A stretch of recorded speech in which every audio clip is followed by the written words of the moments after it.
And people did think I was a sellout, right? But my mindset was, if you're not going to do it, someone else is going to do it, right? Yeah. And at the end of the day, like, we all need a roof over our head. Yeah. So Yeah. who are you going to allow to help you do that? Right. And of course, it comes back to, what are you going to do with your wealth and knowledge, right? And Yeah. I always tell myself, Yeah. yes, we are benefiting so many ways of the knowledge we're gaining and the wealth that we're getting, right? Yeah. But what are you going to do in return? You're going to give it back to the community or back to other people.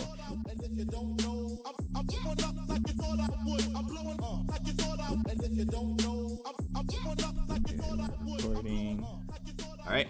Let's go.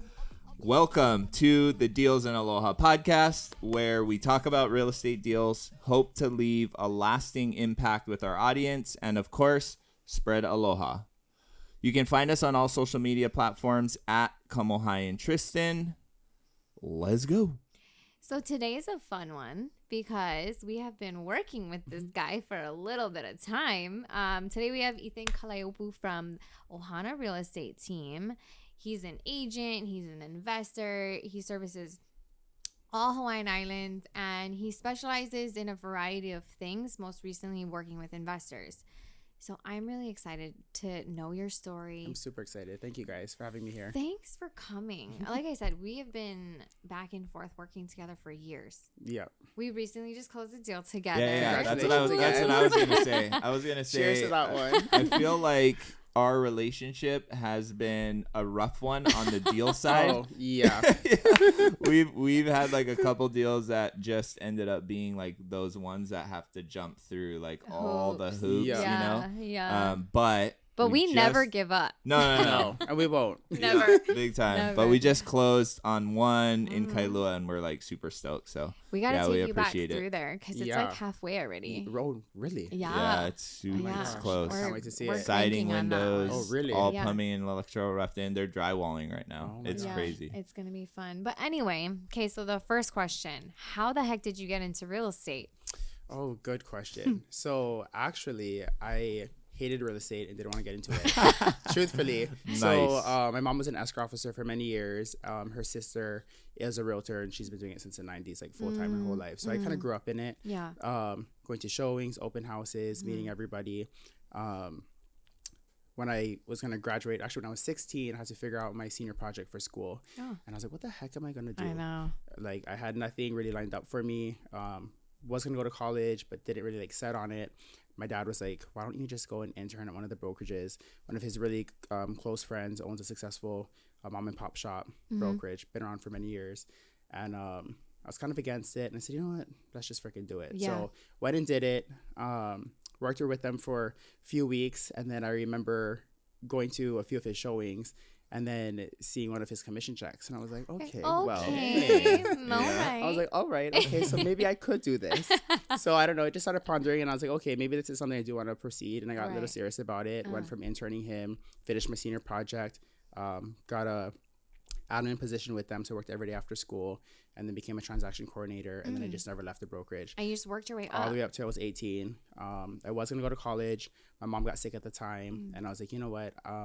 This is it. Yeah. I'm just going to roll with it. Yeah. Got my real estate license and just never left. Never stopped. Wow. Wow. That's cool. So from you've been in real estate since you've seen it your entire life, but you really jumped in at 16. It's practically the only job I've had. Yeah. Besides like Yeah. a few other knick-knack things. This is all I've ever done. Was there ever anything else, like when you're a kid, you're like, I could see myself doing this, or like anything else that you It was ever like two wanted really to do? random things. I used to detail cars when I was younger. Oh, I remember you saying that. That's like where I built like a lot of my income to even pursue into real estate. Mm-hmm. So at first I was like, I want to be in the automotive industry.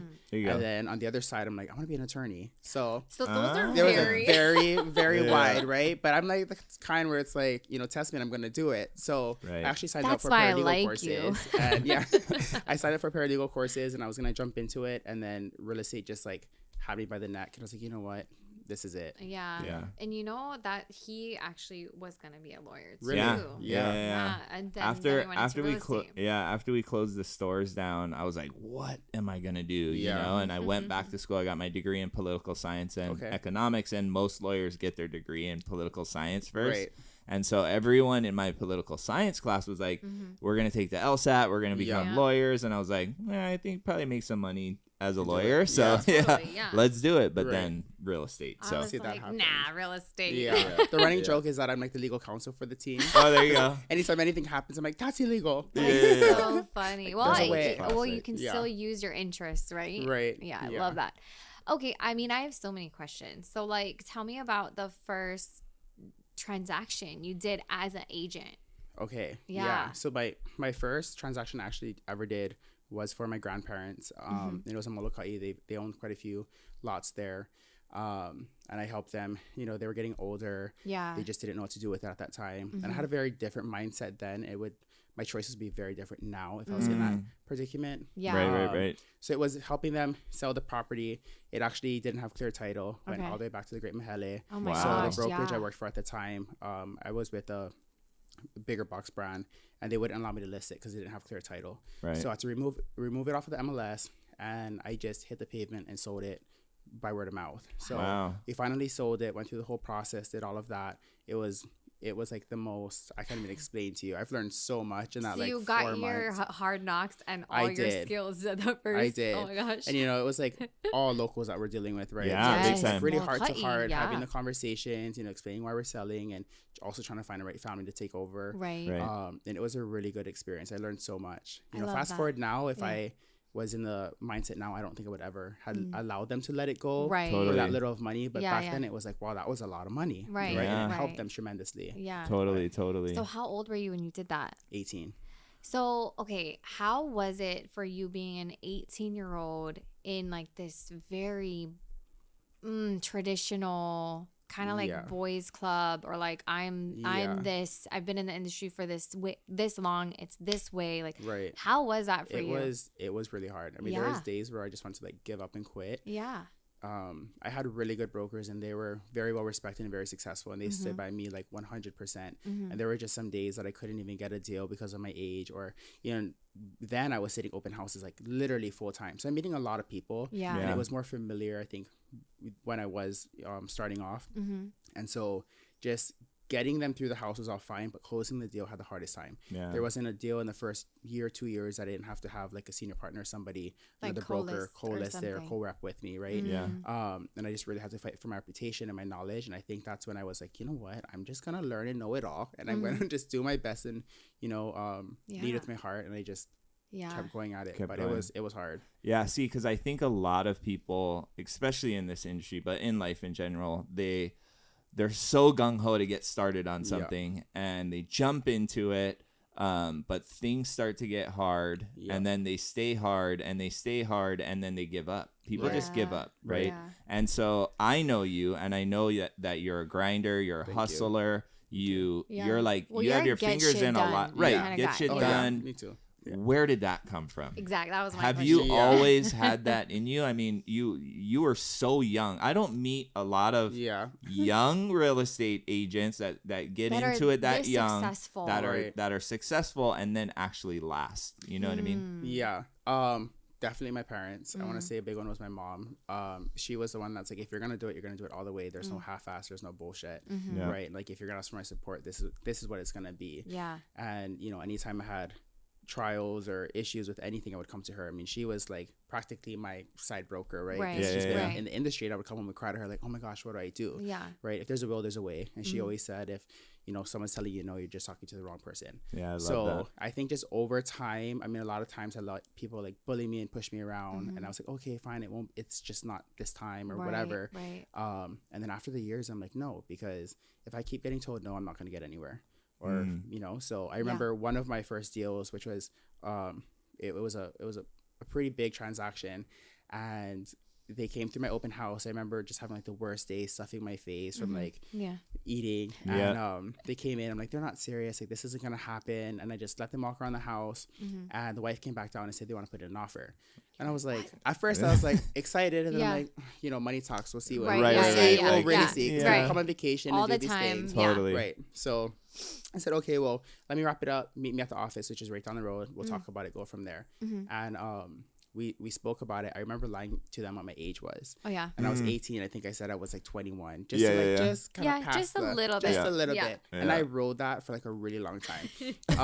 And they questioned everything and anything I said. Yeah. I had to have my broker on speakerphone. They practically didn't trust anything I said. Right. I could show it to them on a piece of paper and Yeah. like, well, I don't know. You know, like, what's your track history? Like, you know, all of this kind of stuff. And they ended up being big time developers in LA. Wow. So we submitted the offer and it got rejected. I found another property they really liked. We're going to submit another offer on it. The wife called and said, you know what? We're just going to hold off. We actually met somebody else like 3 years ago. We're just not confident right now because we want to build a portfolio here. This is what we want to do. And I remember being like, oh, fuck. Like, I just lost like you. really? Yeah. I just lost you. And I remember sitting at my mom's dining room table telling her, and she's like, you're going to email them right freaking now. And you're going to tell them, I might not have all these sales, but my broker has and my brokerage has, and I'm not letting you go. Like, this is what we're going to do. Yeah. So I called them and I said, like, give me the chance. Like, I will show you what we can do. Obviously I wouldn't have a seat at this table if I wasn't worth it. And I told them that. Yeah. God, I just got chickens. I know, I that's what my worth crazy. was, even though I'm Yeah. like questioning my worth. Like, frick, do you really have this? Well, it's like Yeah. show up and do it, and then it kind of just falls into It really play. does. You know what I mean? Yeah. Like, you kind of just do. It's that phrase, like, fake it till Fake you it till you make make it. And I really That's believe in exactly that. what I do said. too. I do see so too. many coaches and people tell them not to, but there's just some times where you just have to.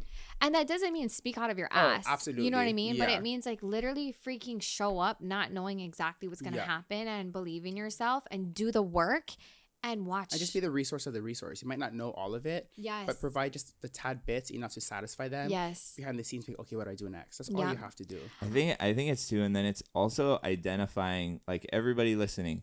We still at some times feel that way. Like, we've been in this 100%. industry for a long time, but we don't know everything, Everything. and Right. that is okay. But especially when you're dealing with, like, for us sellers or clients, Right. you have to come across as that confident, I can Right. get shit done person. Well, and you know? relying on the information and the experiences that you already have gone through and the information Right. you do know. And if they are like, well, what about this? Be like, I'm going to go find that answer. Not, Right. I don't know, and shut down. Right. Yeah. Let You me know get what I back mean? to you. Yes. Provide something first and then come back with the rest later. I can relate in so many ways, because when I got into my life before real estate in the Right. nonprofit sector, I was super young. I think I was like 21 when I started in that industry. Yeah. And that is like very similar to real estate, but it's state run. So it's like Right. even slower. It's like Right. boys club. It was intense, you know? And then I'm like this like young female Go-getter. like, yeah, and they're like, who the fuck, like, what is this chick talking about? I'm like, no, you can do it this way. Like, no, Right. let's write the contract that Right. way. Like, no, let's say no in the Right. meeting. You know what I mean? But it works. Yeah. Yeah. Yeah. And I got that from my parents too. 100%. I appreciate that for them. Appreciate them for So that. tell Oh me my what gosh. happened now. Like what happened with that? Like you wrote that email and then what?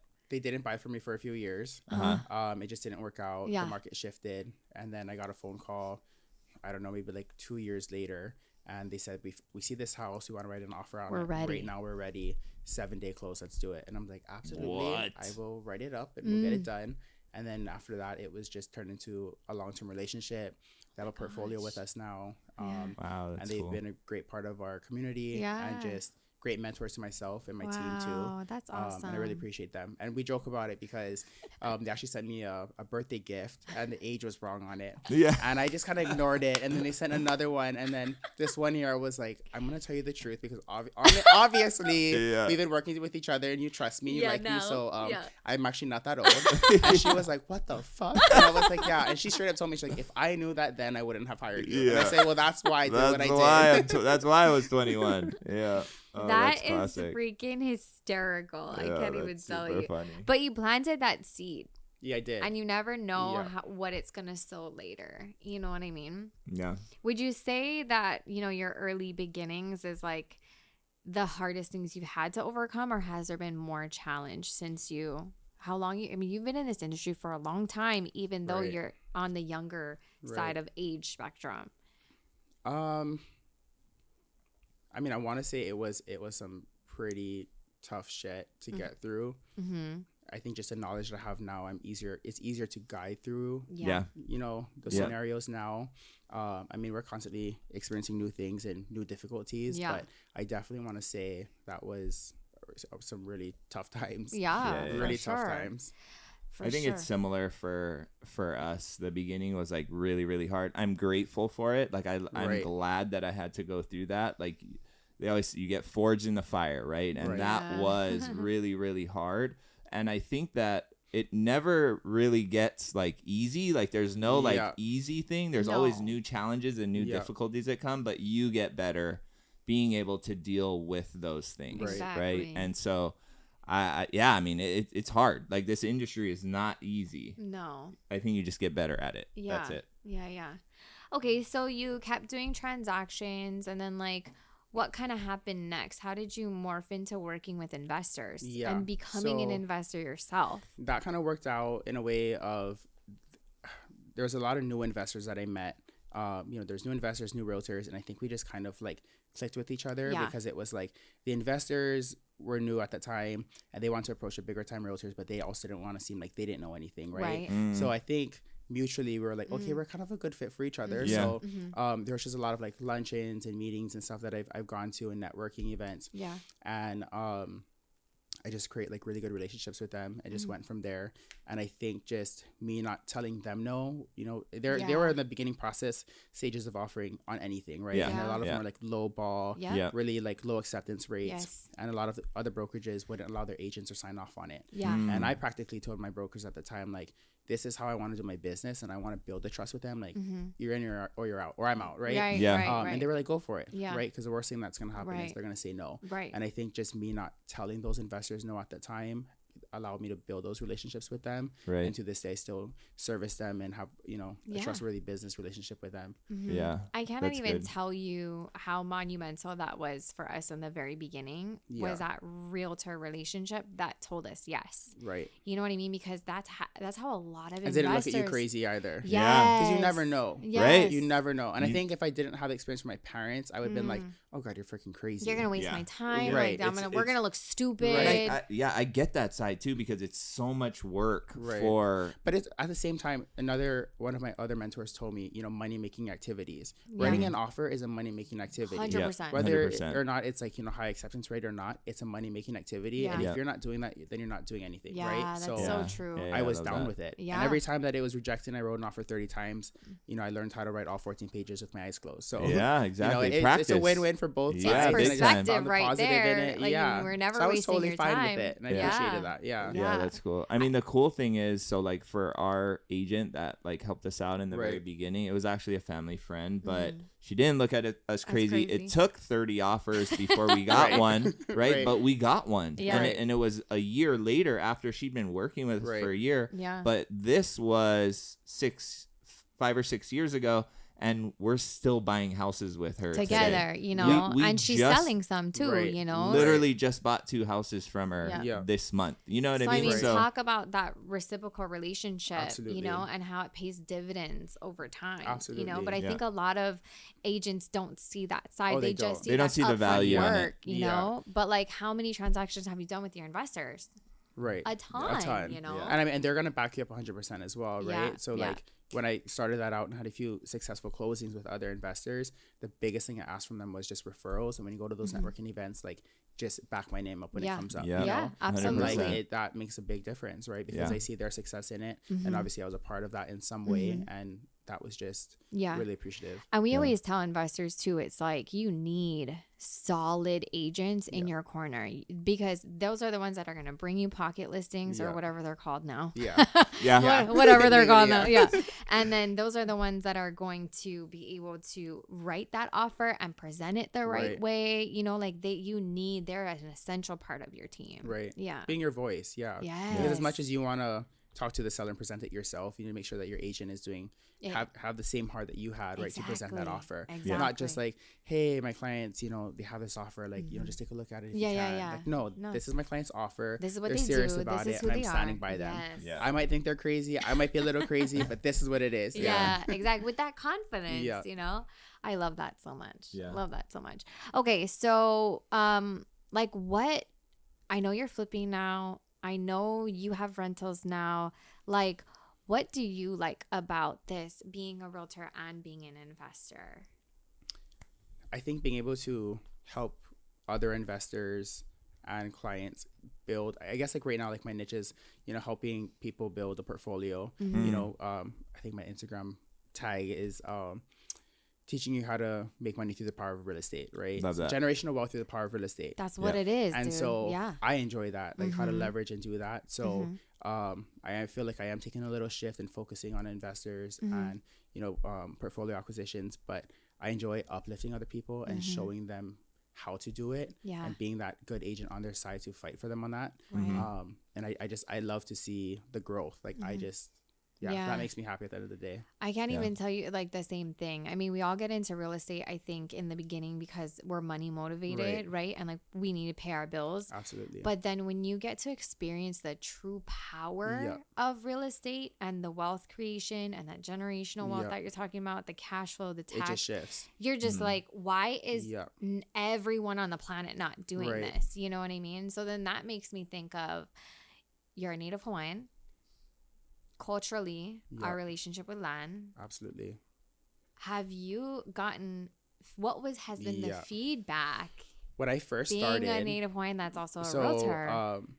We have a family joke because my brother's like the activist, and my dad would say, "Your brother's trying to save the land, and one is selling the land," and that was just a good joke for so long. But you know, I respect my brother so much because he stood by me like the whole time, and you know, we were kind of like known in our community, and when I got into real estate, like Facebook comment section was just crazy. And the brokerage I started working for only did luxury real estate, like strictly only luxury real estate, resort sales.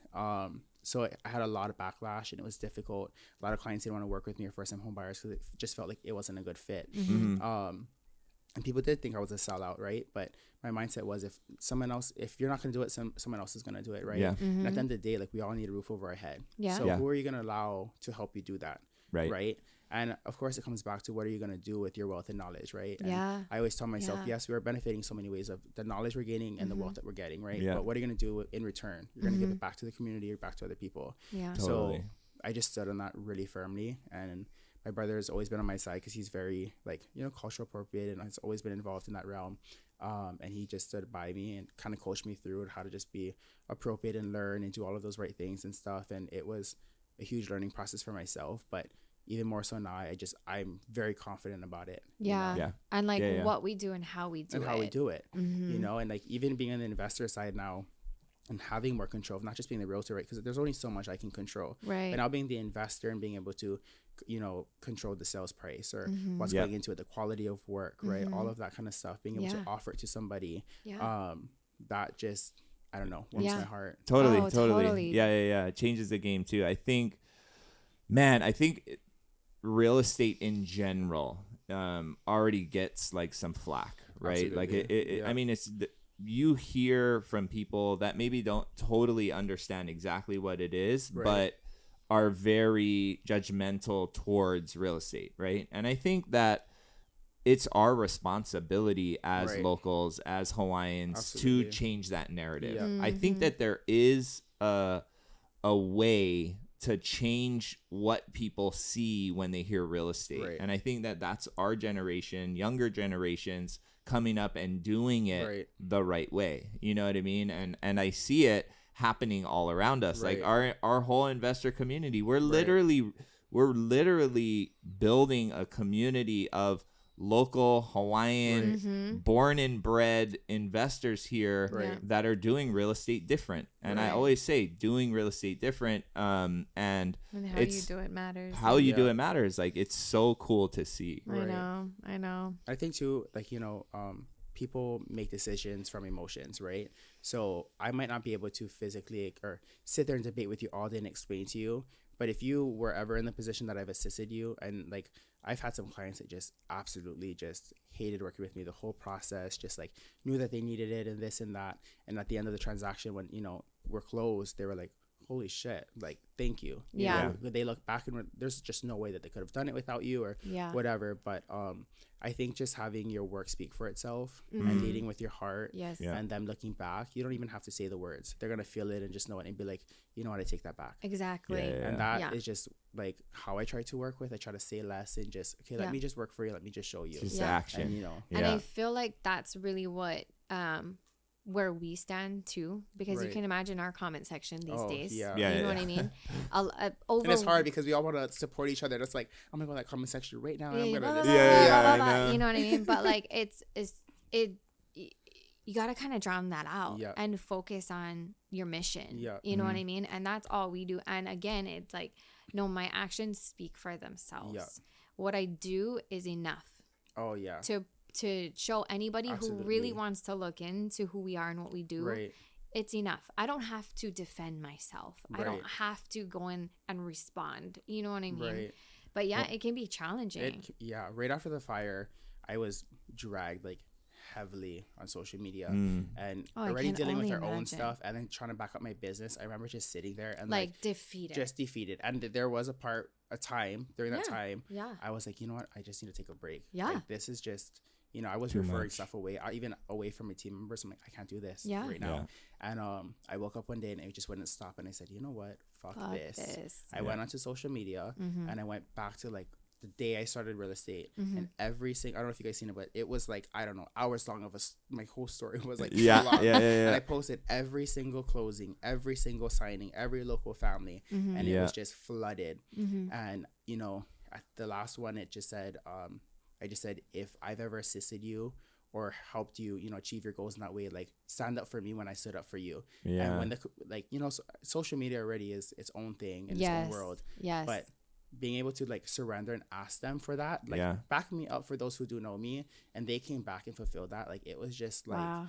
I was just so Crazy. grateful. Like thank Yeah. you Wow. because I Yeah. just couldn't, and I Yeah. can't help more people if I keep feeling this way. Right. Right. So- Right. And that's huge too. It's one thing to be privately supported, but then it's a whole other thing to be publicly Yeah. supported and stood up for. Right. You know, And we don't ask for that either. Oh, So it's No. like, I've to never. put yourself out there and be like ask for it, which already made me cringe. But I'm like, Yeah. I need someone to defend me. I Yeah. know. I defend everybody else. 100%. But kudos for you for doing that. Thank you. Yeah. You know what I mean? that's For real. cool. Because we recently had a conversation where I'm like, I wish people would more publicly stick Right. up, but like, I don't want to ask for that. Right. You know what I mean? Right. But then it's like, maybe it is okay to be like, hey guys, go and try and Right. say some stuff because I'm too, that's what am I trying to say? That's why we have our hui, right? That's Right. why you have your people, Right. Yeah. leaning on your people when Yeah. you need to lean on them, Right. and that it's not a sign of weakness. It's actually Right. a sign of strength that they Right. can,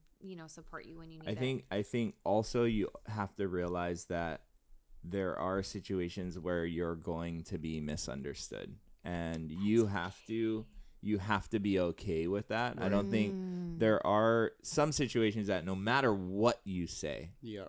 it won't matter. Like a lot of That's so times true. it just makes it worse. There's Right. people out there that are stuck in their ways and not open to Right. seeing another perspective or Right. having another opinion.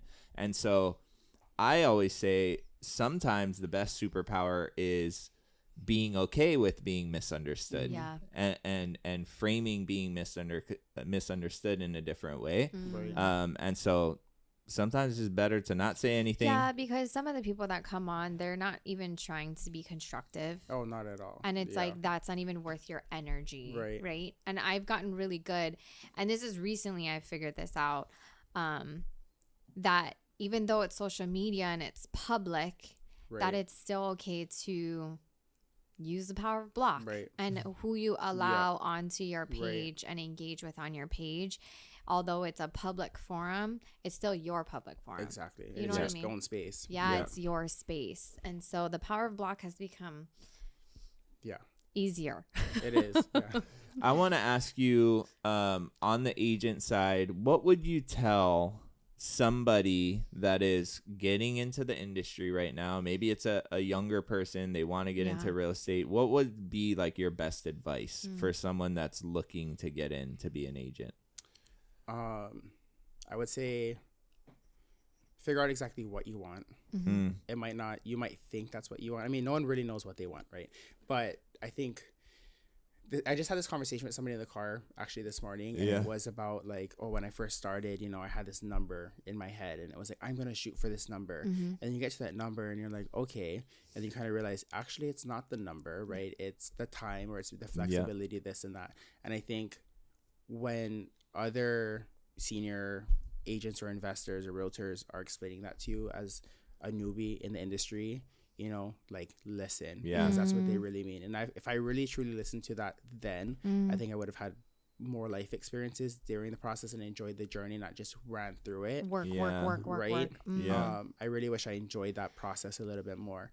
So I would say definitely figure out, you know, 50-50 of your business goals and your personal goals, and see how to intertwine them together with each other, and really focus on that, because that's the whole reason you're going into real estate, right? It's flexibility. Yeah. If you're not creating flexibility, then what are you even doing? You know? Yeah. You're creating a job that you're tied to. So, you know, really deep down of why you're doing it, and then, you know, down to systems in place. I'm a huge organizer. I love systems, and I think pouring a solid foundation will definitely set you up for success.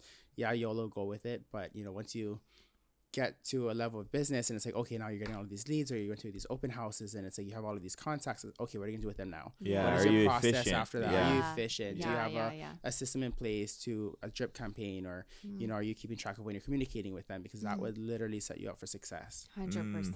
I think that's solid. I love advice. systems. Yeah. Solid, And I think I was just talking about this too and you alluded to it earlier. Like, we do normally get into it in the beginning to just kind of like crawl out. Like, we want to make money. Yeah. But it is such sound advice to, if you could try and realize that this industry has to be purpose driven.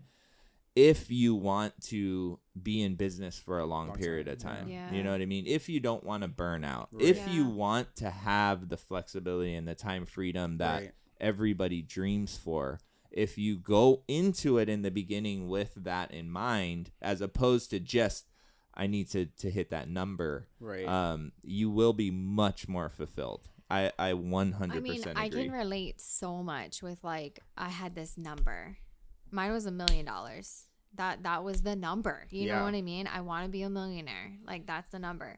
But again, if you're not starting at the end with the end in mind and like peeling back those layers, it's like that 7 layers of why, essentially, right? You're gonna burn out. You're gonna reach that number and be like, oh, not gonna enjoy it like you thought you were gonna. Yeah, you're not gonna feel anything, or you're gonna be like, oh, this wasn't what I thought it was gonna be, you know. And like, did I really? There were probably moments in the journey that I'm like, oh my god, this is so cool, but like, was I fully present for each part of that journey? You know, exactly. Was I more receptive? Like, could I have learned more along the way? If I was more in tune with my why? You know what I mean? Yeah. 100%. I love that. Okay, so you briefly mentioned the fires. Yes.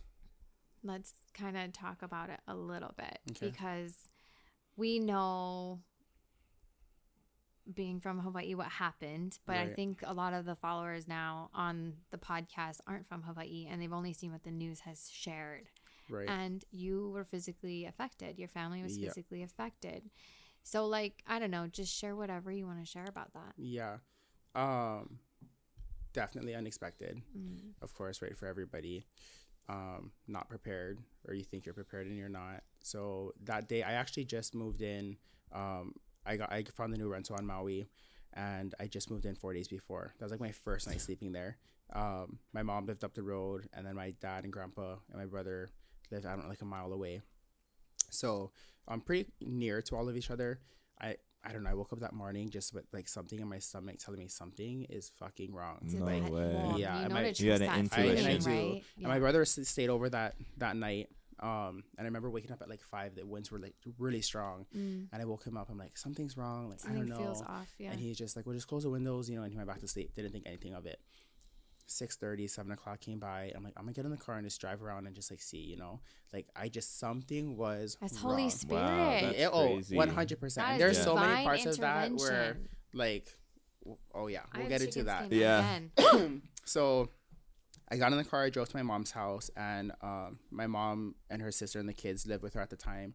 And, you know, they were just playing card games. And like, looking back at that now, I'm like, oh my gosh, I just love that. Like, they made the best out of it then. Yeah. And I remember there's like no power on. They're just in the living room playing card games.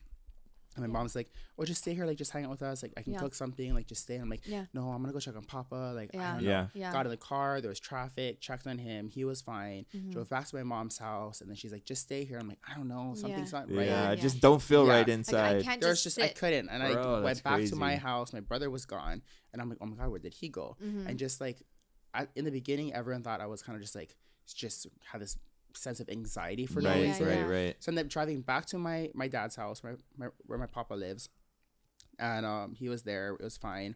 The winds just progressed. It got really bad, and the house that they live in is the house that we grew up in. It's multi-generational family. And one thing that I thought was really weird was, one, my brother and I were actually going to leave to go to the other side of the island to watch a movie or do something. I'm like, let's just leave. There's nothing to do. Let's get out of town. One, I'm very grateful I did not, because I would have left my papa behind. But two, it was like midday, and my papa has a reclining chair in his living room, and he, like, once he's out of his room in the morning, like, he's there all day till he goes to bed. Like, he'll sleep there, nap there. That's his spot. It's like any other tutu, right? Yes. And so mine had a reclining chair as well. They're there all day. Yes. And so what I found really weird was we all got like really tired at the same time. He went into his room, into his bed, and took a nap, which is really rare. Which he doesn't normally do. Yeah, unless he's sick, he doesn't do that. He went to his bed to sleep. My brother and I took like the most lengthiest nap ever. And it was like, it felt really well rested. And then I woke up, looked outside, and I was like, holy shit, like something's wrong. Went across the street to the neighbor's house, knocked on the door, and I'm like, are you guys gonna leave soon? Like, it looks like the fire's coming down. Like, it looks like there's a fire. I didn't even know there was a fire. And like were you guys just seeing like smoke coming but it was really close. And it just seemed like really close. And so they said, oh no, like we heard it was up La Luna, like it's farther up there, like you'll be fine, like, you know, we'll just wait it out. Nope, here comes my anxiety again. I get in my car. I drive down Front Street, and I went as far as I could, and half the town's like on fire. And I was like, oh my god, dude. Like, this is just insane. It took me like 40 minutes, which is usually like a 2-minute drive, just to get back down Front Street to where they lived. I took a spin by my office, which I just opened this past year on my own. That was in flames. Like, the whole side of the building was in flames. And I remember seeing a cop and a firefighter just standing there, and to me, I just seen that, and I couldn't understand it then, but in a way I was like, something's wrong, because no one's moving, like no one's doing anything. Finally got home, I told my brother, my papa, like, we have to get out of here. He's like, no, it's fine. I'm like, no, papa, you did not just see what I seen. Get in the car, we have to get the fuck out of here. You don't have a choice. You don't have a choice. So weird thing is my family from Molokai was staying with us because their flight from Big Island was canceled to Molokai. So they ended up staying on Maui until their flight because of the winds and stuff. They were in Kahalui side shopping, and they weren't home during the time. So I'm loading up the cars and everything, and I see my cousin's wife and my other cousin's husband like running down the street, like just covered in black smoke. And like, you guys have to leave. You have to leave. I'm like, where the heck did you guys come from? And they ran like a few miles away because the roads were already blocked to come and find us, helped us pack up the house. We got in the 2 cars. We drove out of there. While this is all happening, I haven't spoken to my mom since I seen her in the morning. And then my dad, he leaves to work at like 5:30. He's like all the way north side of Maui. So phones aren't working, and it was just a matter of trust. And so we got in the car, and I told my brother, because he was driving my papa, I was in my own car, and I remember telling him, like, you have to listen very closely. He doesn't work very well under pressure.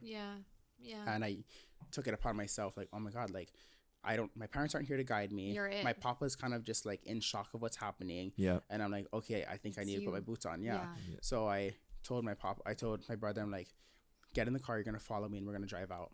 The minute we started driving out, we realized I didn't grab my grandma's ashes. And I was like, okay, we can do this. So my cousin and I were in the car. I told my brother, just drive straight out onto the bypass, and you wait there. And I repeated myself like 5 times.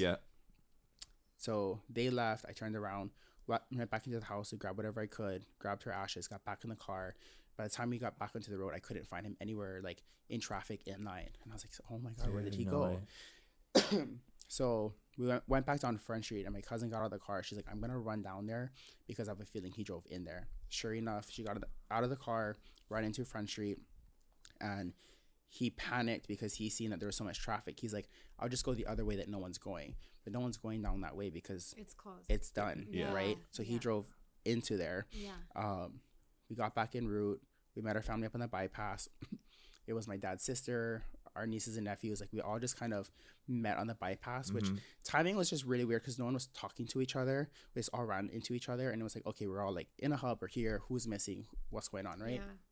So, I remember telling my brother, I gave my credit card, and I'm like, drive to Kahului, go to the airport Marriott, get a hotel room, take Papa there, take all of the kids. You guys all leave. Stay Me there. and my cousins are gonna wait for my dad. We're gonna try to see where he's at.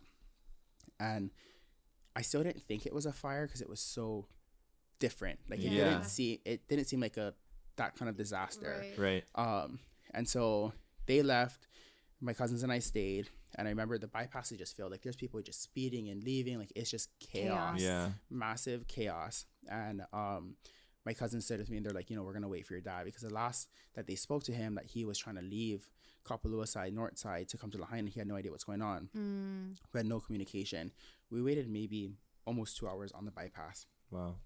And I told myself that there's only one way out, and there was no way to go back home or go back where he came from. So the only way is to pass where we are. So I'm like, the chances of him passing us is super high. Right. So Yeah. I perched up on the bypass with my foot on the brake and on the gas, and I just waited and waited to see his car. Yeah. And sure enough, like almost after 2 hours, I just You heard saw. this like big truck just like speeding. Right. And I past. just like seen it, and I just like That's my gunned dad. it. Yeah. Like, Yeah. literally gunned it, flashed my lights, Yeah, like yeah, popping yeah. my horn, Yeah. tell him to pull over. He pulls over, and to me I was like, oh my god, the timing. Like, Yeah, that's if I had wild. left, but my dad pulls over. He literally, and my dad's like this big Hawaiian guy. Yeah. Like, never cries, Yeah. no emotion, just like old school. Yeah. Yeah. And he just spilled out of his truck, and he was just like in tears. He's like, I drove to the house. The cops told me I couldn't go in there. He's seen our house in flames. He's like, he thought that we were all in the house. Like, Yeah. he, God. in his head, he didn't know where He any didn't of know. them were. no idea. Yeah. By the time that him and I reconnected, Mm-hmm. I mean, like, we were just like staring at each other, and he was just like in disbelief. He was like, I thought drove you out were. of there that you guys were gone. And I had some like really strong worry that, and he kind of mentioned that he would have done something, I think, on Yeah. that drive out, and Yeah. like, he's like, get him to the road. Right. And I was like, oh my gosh, like, I literally looked up and was like, thank you, Jesus. Yeah. Like, Yeah. I just trusted my gut and intuition with my cousins to stay there and just wait. 2 hours too. 2 hours. Yeah. Because you told him we're all okay, which then made him okay. Which made him okay, right? He's like, Yeah. where's Dustin? Where's my brother? Where's Papa? All of this. I'm like, they're okay. Send them to Kahului. They're waiting for us. Like, we have to get there right now. Yeah. Mhm. So we convoy out of Lahaina. We all met at Target, and then now like a lot of Lahaina's at Target. It's a chaos. People are just, going through all of the aisles and everything. Yeah. But my dad went into the aisles to get stuff because at that time we already confirmed that like it was, I don't know, still kind of early that the house was gone. So we have Yeah. nothing. Yeah.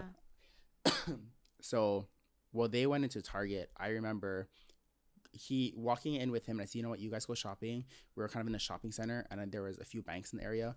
I went to the ATMs. I pulled out every single card I had, and I cashed out everything that I could. Yeah. I maxed out every single debit card. I cash advanced any credit card I had, Yeah. because truthfully in my head, I didn't think it was a fire. I thought it could have been like a terrorist attack or anything. Yeah, you just Just never the you sense didn't of know. like the help, it was just Yeah. insane. Yeah. When they sell you in times like that, it's better to have Right. cash. And I was than- like, just pull out the money. I don't know where we're gonna go. We have Yeah. nowhere we're gonna stay at. Yeah. Like, just get everything in case something gets locked. So Yeah. that was really, really crazy.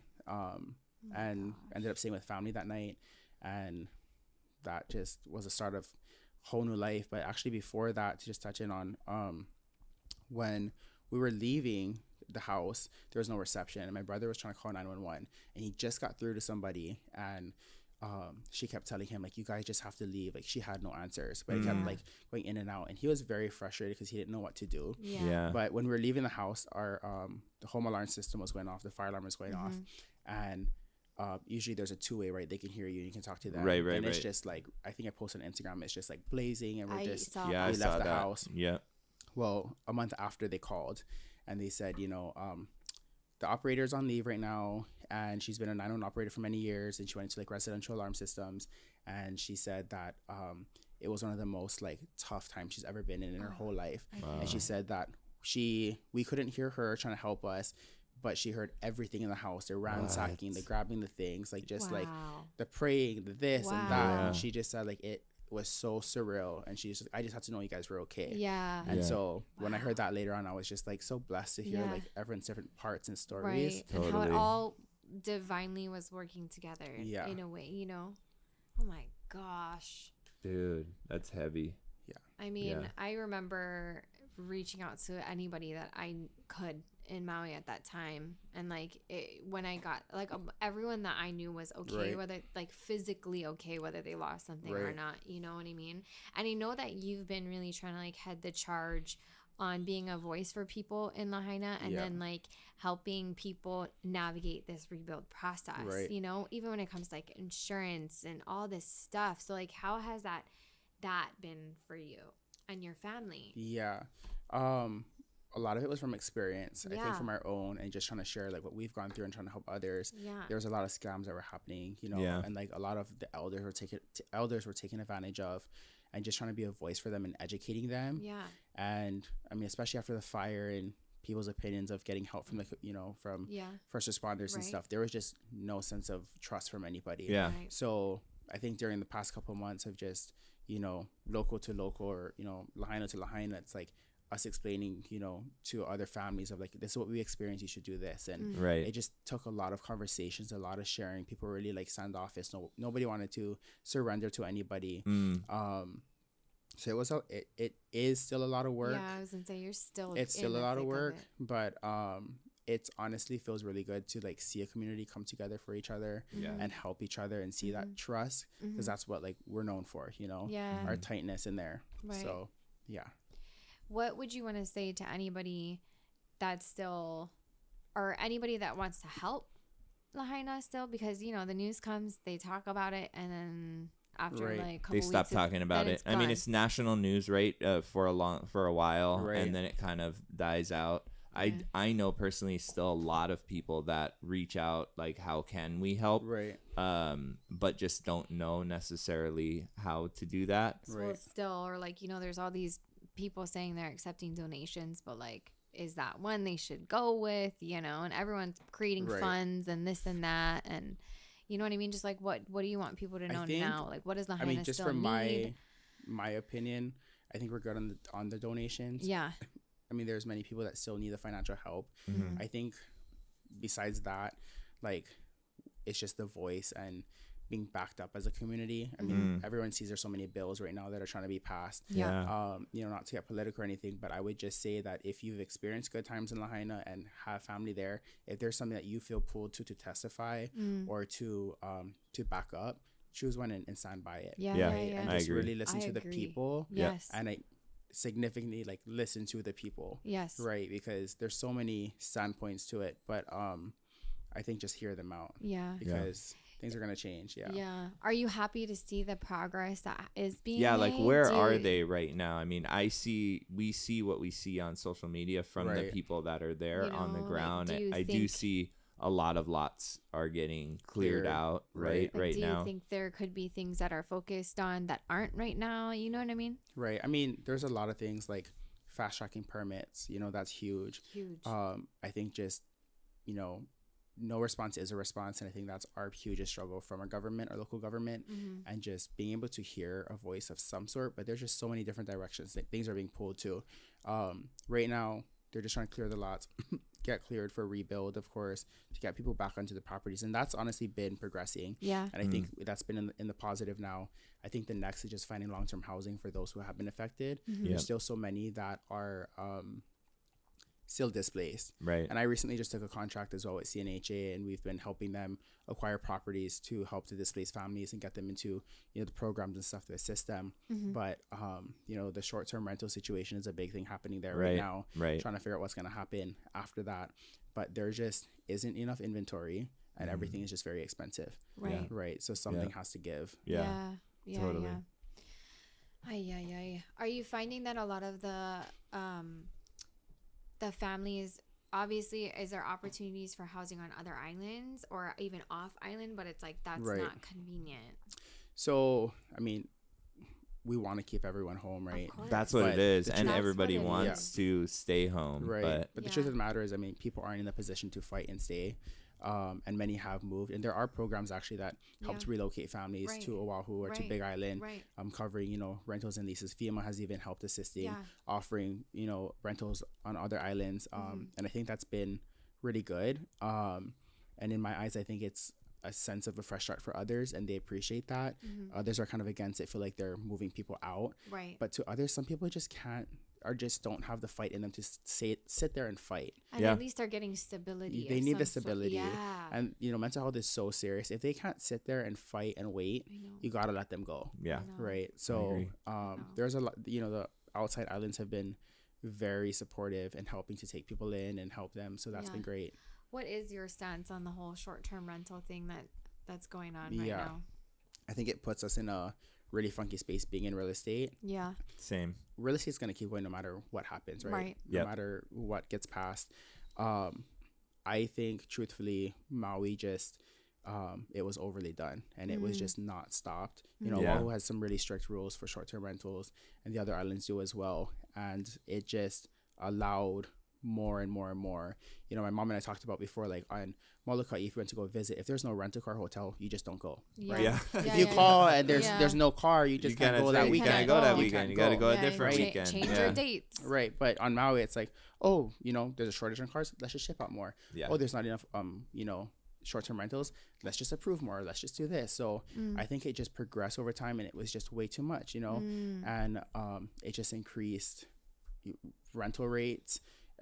Appraised values just significantly went up, and truthfully, after seeing it, it changed my perspective of stepping back and be like, wow, this is like, if I'm really going to stand for my people, I have to take a step back and see this side of it. And it did, and our business did shift.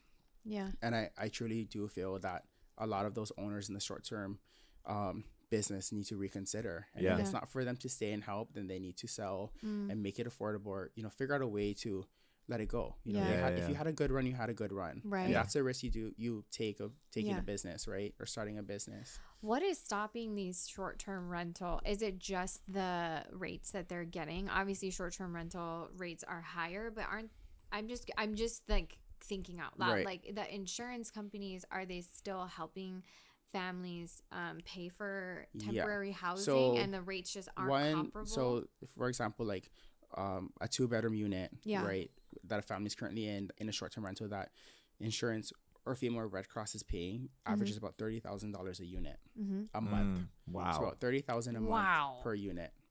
A 2-bedroom? Like a 2-bedroom, a studio. That's what it's costing. Right. And they're having to pay at a peak price, because to the owners, it's like, well, it's not our fault. So if it wasn't, we would be making this much. And of course, there's no other choice. So all the funds are going to just pay for it, just secure it. And then the funds will run out. That has just been, I think, crazy in itself, because a lot of that money could have been used to fast track, you know. Rebuilding process or other housing. Oh, man. I know. And that's a long, long, long road ahead. Yeah, it really is. Yeah. My partner and I, we went to Caravan yesterday, and we haven't gone in a while since the fire. We walked in there, and I'm like, you know, like, let's just show our faces. Let's go and support and just see what's going on. It was something I religiously did. And I love our fellow agents and stuff. We went in there, and the conversation came up about a property that, you know, there's a family that's in there, and they're collecting, the owners are collecting FEMA income, but they're listing it. They're going to sell it with the incentive that they can also collect this rental income. It's just a narrative that they were running. Like, we just looked at each other, and I got up and I walked out right out of that meeting. And I was like, you know what? Like, I am my own business.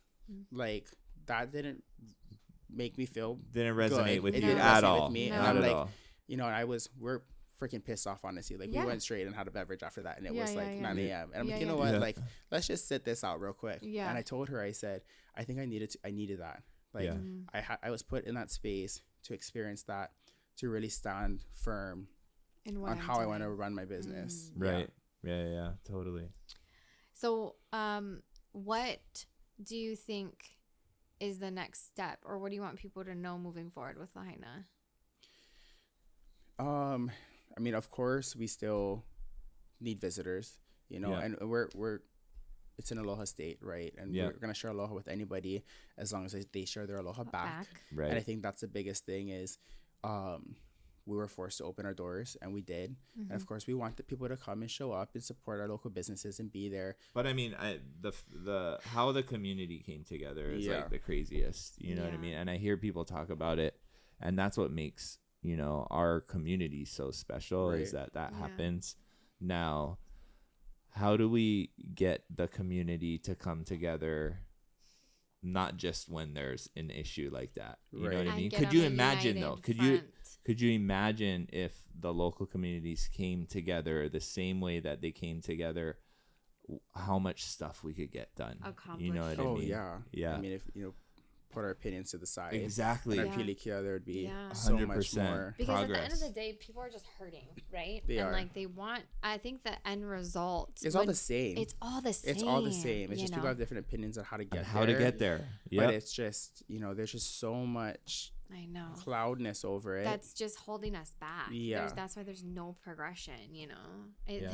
The only thing I can relate it to right now is like when we were first starting in real estate, and like our end result where we were trying to go was the same, right. but we are both trying to do it, and I wanted to do it my way and he wanted to do it Right. his way, and we're just fucking fighting, Yeah. you know, for Yeah. no reason. Yeah. Yeah. You know. We figured it out. Yeah. Well, Everybody needs to go read Rocket we're Fuel. figuring it out. Right. I don't think you ever figure it out. I think you work on it for the rest of your freaking life. What's that thing I but- seen yesterday? It said I'm healing, not healed, so don't test me. That's me all the time. Let's wear a Yeah. shirt. Oh yeah. Oh my God, that's I'm me. healing, not That is healed. good. Yeah. Oh, Yeah. that's That is so classic. me. That That's is so so classic. fucking. That's so funny. Okay, so let me ask you this. So there are a lot of people that are trying to get into the real estate space, Uh-huh. right? Mm. And one of the questions we get, even though we're not agents, Right. all Yeah. the time is, what brokerage should I pick? Or should I really get my license? Right. Mm. I tell everybody. I mean, if it crossed your mind to get your real estate license, get your license. Mm. Yeah. Right. Mm. I mean, once you have it, it's endless options for you. Mm. You can do property management if you need a salary, right? If you need some security, Mhm. that's an option. If you want to do fix and flips on your own and do the acquisitions on your own, if you just want to learn, if you want to do sales, you can do that. I think there's so many opportunities just within that, and once you have it, you have it. Yeah. Yeah. You maintain your credentials, I think you're fine. But Yeah. you never know until you get it. Yeah. You don't have to do exactly what the person you're looking up to is doing. There's just so many different Yeah. avenues to go. Yeah, I love 100%. As for the brokerage, ooh, that. that's It's a kinda hard tough. one. Yeah. Yeah, I know. Only because when I started, like I said, I worked for a mom and pop shop. Mm-hmm. Love them to death. And it's funny because a lot of the things I still do today is old school. Mm. Like every That you learned escrow, from them. every Yeah. escrow and every transaction I have, like my assistant literally puts everything into a manila folder Mm-hmm. and with like a blank paper for a note section. And like I just function like that. Like I Yeah. have all my Trello boards and everything on Yeah, there, yeah, but yeah. I need something physical. Yeah, I'm like, kind of the to same touch and way. Yeah, hold, Like yeah. I it's need double to write work. Notes, Yes, you know? anybody I've ever hired to work with me, They're like, let's eliminate one step because it's double work. I said no, No. it works Yeah. for me. Yeah. We're gonna keep it that way. yeah. But a lot of it was old school, and like, why knock it if it still works, right? Yeah. Right. So, when I worked for them, there was a lot of stuff I didn't know. I didn't know what these programs were for lead generation. I didn't know how to do email blasts without manually inputting shit. Yeah. And it was just so much I didn't know. And then they were going through an acquisition at the time, and so they sent me to the brokerage that they were thinking about merging with. I worked with them for a little while, and I remember sitting with their tech crew teaching me all of the technology and stuff that they had. I'm like, oh my gosh, you guys do that kind of stuff here? Yeah. I was like, You're like, wait, I don't wow. have to manually A input. whole new And then I'm like, and then I was like, world. what's a transaction coordinator for everybody else? Because I mean, I was doing it for them but there wasn't really like a name for it. For Yeah, it. yeah, Yeah, you it You know, wasn't and a like title. I had like a printed checklist, and I had to hand it over to Yeah. him, and he would physically cut me a check. Yeah. And I loved it, but I didn't know about all of this other stuff. Right. And I was like, it's a whole different world. Yeah. If you're a new agent and you're looking for a brokerage, you got to forget your commission split. Like, get that out of your head. It's going to be crappy. Yeah. And I wouldn't even say it's going to be crappy. You get what you pay for. Yeah. Right. And you have to invest into the brokerage to invest back into you 100%. Yeah. Find a brokerage that you have an upline of mentors that can help you, that you connect with. Right. And I say this because I was in that situation, but someone that you connect with, not somebody that you look up to connects with, because you're two different people. Ah, Right? That's Yeah. huge. And finding somebody, a mentor or a broker that is not only having the business that life that you want, but the personal lifestyle that you want. So important. Because if you're trying to mix both together, you realize like, well, I really like the business side of it, but that's not how I want to live my life. Yeah. And that's going to shake you really quick, and you're going to probably leave the industry. Yeah. Finding somebody that will mentor you, that has all the resources, and that would just pour time into you and really teach you the ropes, I think is really important. Yeah. I agree with so many of those things, because people always ask like, what mentorship should I join, or this and that, and there's so many out there, and they're all good, and they all teach you the same foundational things, but it's like align with the business, align with the mentor and the lifestyle and the morals and the values. Exactly. You know what I mean? 100%. Yeah. The other thing too I tell them is like, find somebody you connect with, because if at the end of the day, you want somebody that if you were to get into mediation or into a lawsuit, are they going to stand next to you on that stand in front of a judge? Or are they going to stand on the other side and throw you into the on the bus? Right? Because that's huge. Yeah. If you're going to work with me, you're going to work with me. You're going to stand by me. Absolutely. That's super important. You ride or die. You 100%. know what I mean? And thank God we found like a bunch of realtors that like they're ride or die. Yeah. You know what I mean? think the other thing too as a new agent is you get really distracted by all of these new brokerages that's like 100% commission and split, you know, you cap at this much, or you start off at a 90-10, and it's like, okay, that sounds so great. And I had that mentality at one point, like, okay, yeah. But then it's like, if I'm only giving you 10%, what are you giving me? What are you giving me? Because if I'm giving you 40%, I'm sure you're giving me more than the 10%. Yeah. Right? So you get what you pay for. Yeah. That's Right? So, true. So I think it really depends. And many people ask, like, why aren't you at a brokerage and capping out, or why don't you have your own?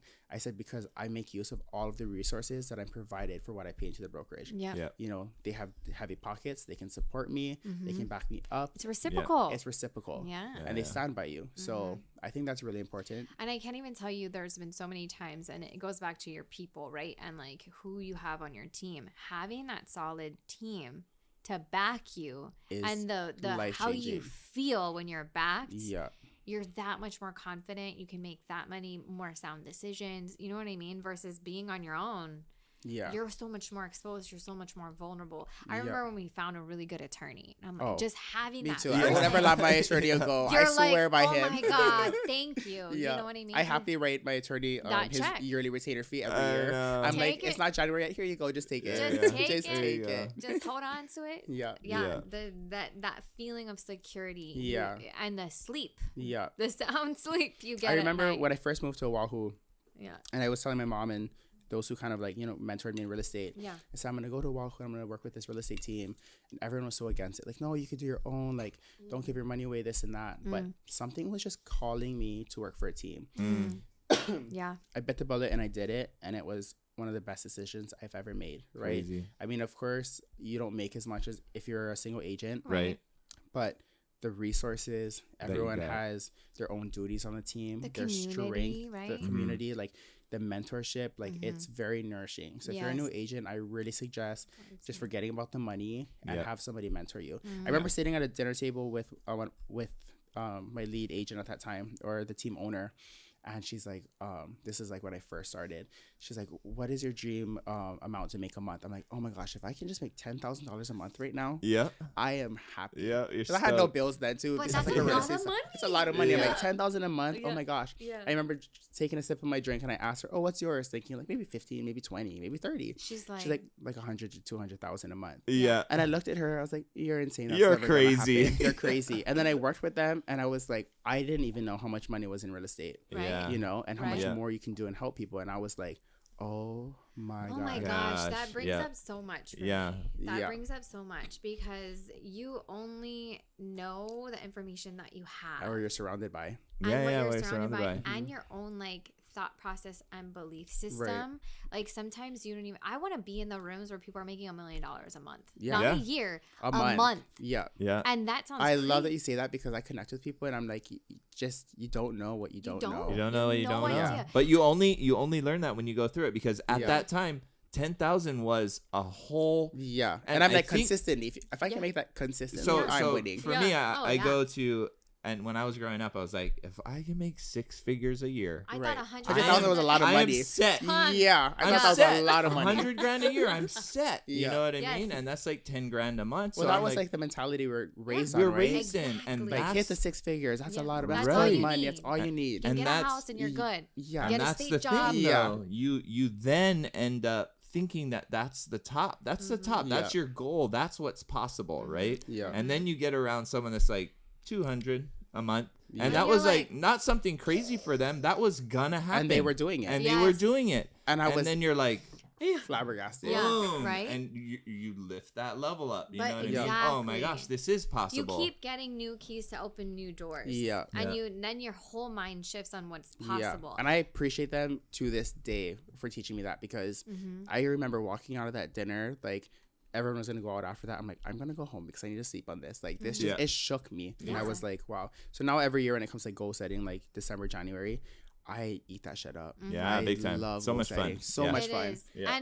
And if it, again, I say this all the time, but if it doesn't scare you, it's too It's small. too small. Mm-hmm. Yeah. You know what I mean? Because it scares the shit out of Oh me yeah. to say $1 million a month. Yeah. That is so scary. And it's almost like, oh my God, there's like this little negative Nancy in here that's like, you'll never do that. Yeah. I just want to punch her in her face. Yeah. You know what I mean? It's like, shut up.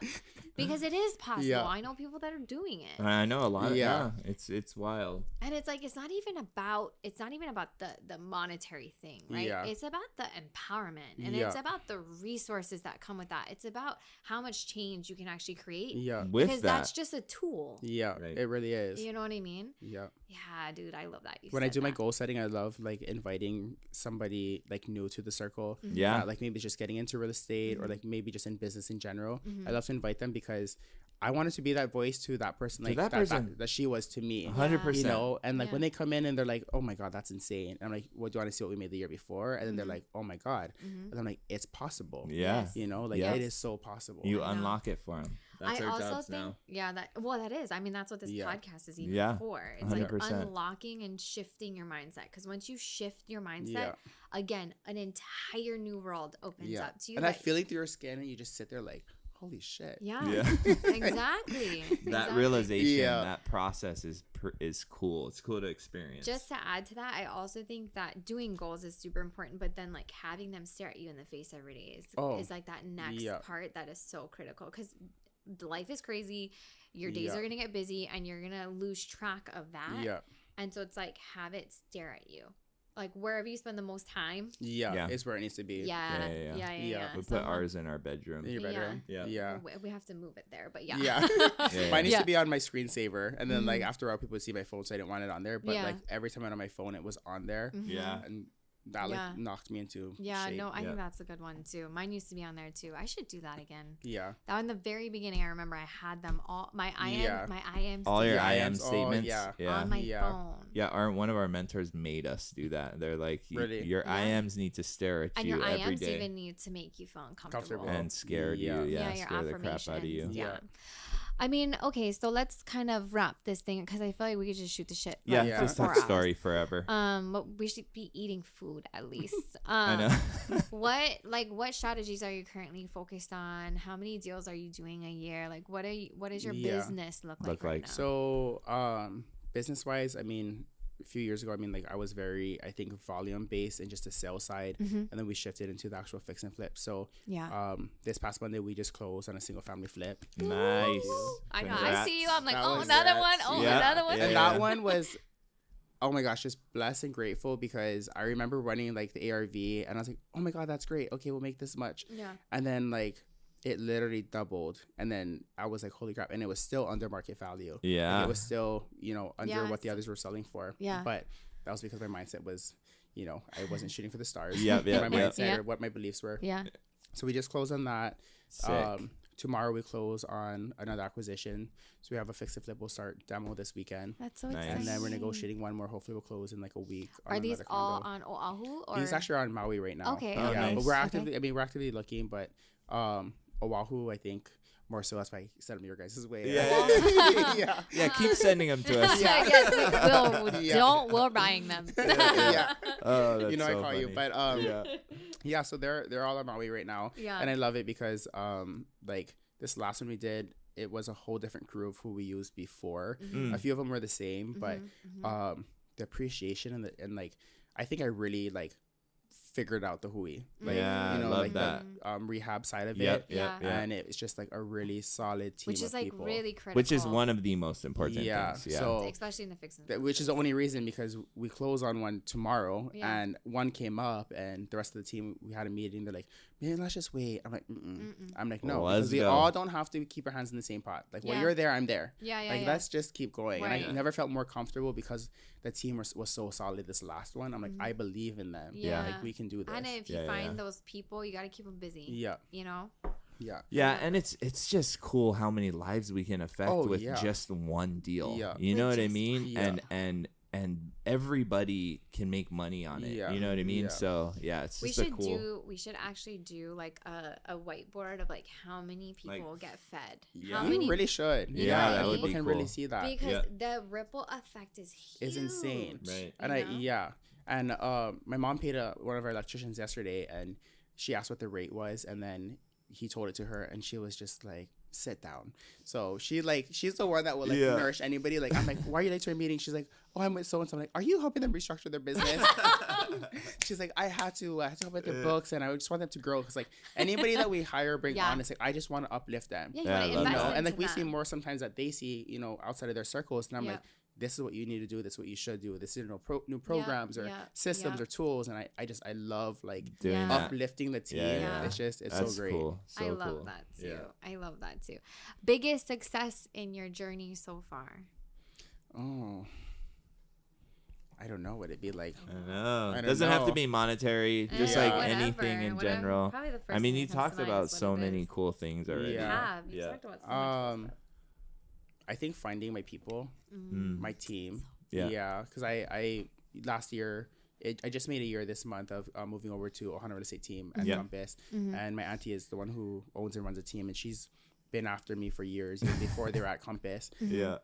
And loved and respected them. And then when I bit the bullet and did it, I've never felt like any move I've ever made, it's always like, oh yeah, I feel like home, but there's always an ick or something that's like, okay, well, I'll work with it. Like, Yeah. I just Yeah, feel yeah, like yeah. I just like have this huge burden off my shoulders. I'm comfortable. Yeah. I trust my people. I love them. And I just Love that. feel like this year I really have, I know who my people are. Yeah. Yeah. Yeah. That's so I important. think that's a too. big accomplishment. Yeah, Yeah. that's huge. Huge. And I love how like intertwined you are with family, Yeah.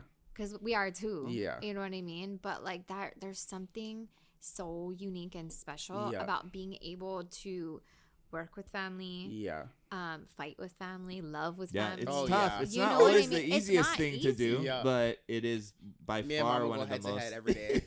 I know. And then when it's dinner time, it's like we all forget about it. Yeah. You know what I mean? It's But like- rewarding. But like Yeah. that's the most rewarding thing, exactly, Yeah. because those are the people Yeah.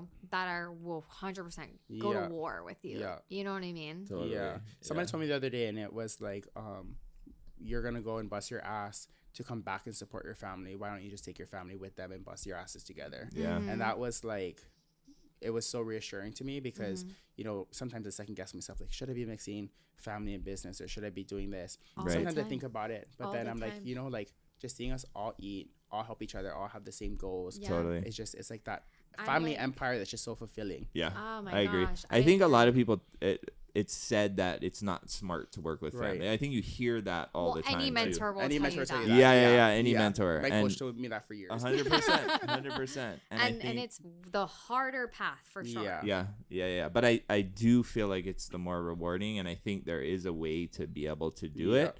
It's difficult, but you know what I Yeah. mean. I Yeah. think But I there's think- something so special about it. I think you kind of said it because it's like you're like, me and mom will go, we'll fight Yeah. cats and dogs. You know what I mean? But I think that's it, where it's like you're just having communication. No, and it's true because Talk when it we out. say things back and forth, like we think we're scrapping the whole time, and then we'll pause and be like, Oh, we're "What'd you just- say? And what did you say?" Yeah. Because it's two different things. Yeah. If we're fighting about the same thing, we're only on the same path. Yeah. But like we're opening up different doors and Right. trying to figure out which one is the best. Like that's really Yeah. what it is. Yeah. Right. At the end of the day, we're like, okay, like we have Yeah. to get it all out, right? Totally. But yeah, Yeah. and I think it strengthens your relationship with your family too. Yes. It really does, because they see Yes. a whole different part of you. Like, you know, I'm working really closely now with my mom, and I think like there's stuff where she's like, oh my gosh, like I didn't know, like Mm-hmm. you know, like they're in it together, Yeah. and you Mhm. see versus like you coming home with like this frustration or Yeah, this and feeling, they're and they're like, just "What like, the why are you heck?" acting like Yeah, that? Like you're yeah. so nuha, like why are you so Yeah. mad? Right. And it's Yeah, like, well, if you were there, Yeah, and now they're there, Yeah. and they're like, okay, I get And then it. you have it together. Yeah. Yeah, Figuring There's it a out better together, understanding. You had to yeah, put that totally. fire out together.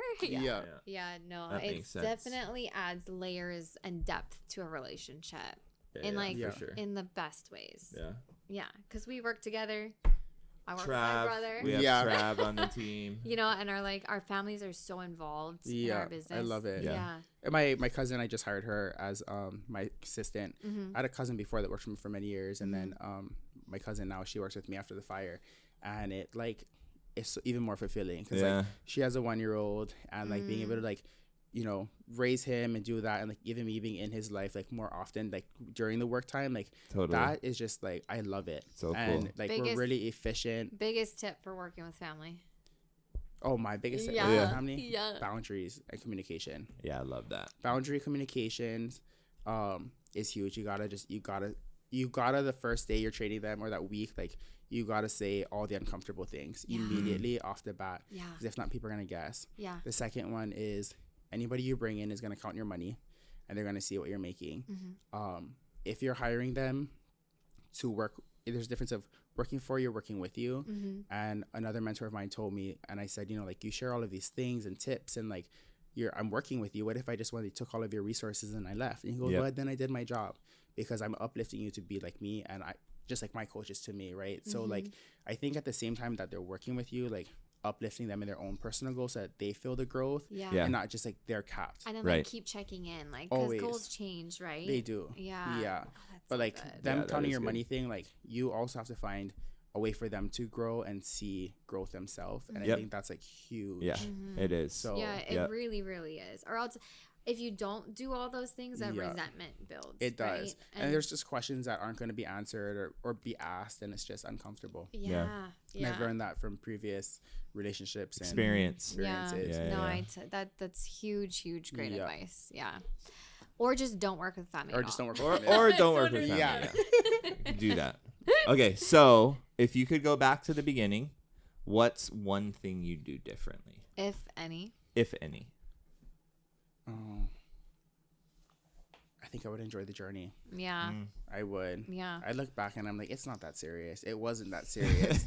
So I'm like, good. how many trips and like experiences I just pushed away and allowed people to get in my head and just like, well, I mean, we grew up like, Hawaii style. It's like, put your head down. You're going to focus. You're going to Yeah. do this, like all of that. I think just realizing like if your bills are taken care of, you're comfortable and your business is handled, like dip out of it a bit. Like, Yeah. do the things that you want to do, because if not, you're just going to burn out. But I look Right. back at it now, and I started so young when my friends were going to college and having all these other experiences I've never got to experience. I had the opportunity to, but my mindset was so different. Dude, you and I are the same. I'm telling you, because I was in college. I never partied. I never Yeah. like hung out at bars, clubs, Yeah. none of that. I was working. I was in That was- I yeah, was in school. I was exactly. in grad school, and I was working. Yeah.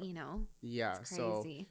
looking back at it now, and I remember like even like one of my counseling sessions, like I have like all this like resentment against my friends and stuff. Like sometimes I get so irritated, but it's true. It's because there's experiences where they look back and like, oh my god, I wish I were you. Like you're making so much money, you're doing this, and you're just living the life. I'm like, that's so crazy, because I kinda resent wanna you. I wish be- I had. I resent you. I kind of want to be in college right now doing yeah. just that, Just Yeah. chilling. and just Yeah. enjoying my life and Yeah. traveling on the summertime Right. and sitting at the pool all day because Right. you deserved it. Yeah. Right. Now I work all day. Yeah, I know? know. Isn't that So- so It's crazy funny? how those things change. Yeah. I know. I wouldn't change that for the world, though. Yeah. What's like the last words or the impact that you hope to leave with the audience? Oh, I know, I'm going deep. yeah. This is the last one. Yeah. Just stay true to yourself the whole time. Mm. Yeah. And just you gotta check and roll yourself in, and don't be afraid to do it. That's so Yeah. good. And I do was that good. to myself every day. But yeah, check yourself and roll yourself in, Yes. because you set your goals. So bring yourself back to it. Yeah. That's so Love good. that. Yes. I love that. Where can people find you? Do you want to be found? I know. I'm on Instagram, at Ethan Kaleiopu. Mm-hmm. our website is ohanarealestatehawaii.com if you want to find us on there. But we're on social media, Instagram, same taglines for all of them. Love Nice. it. Yeah. Thank you so much. Yeah, dude. guys. Thank you This was so so much. fun. Yeah, It was. this It was needed. This Yeah, is a long time overdue. coming. Yeah. Overdue. But yeah, guys. Thank you guys so much for tuning in, and Yeah. we'll see you next time. Peace. Peace.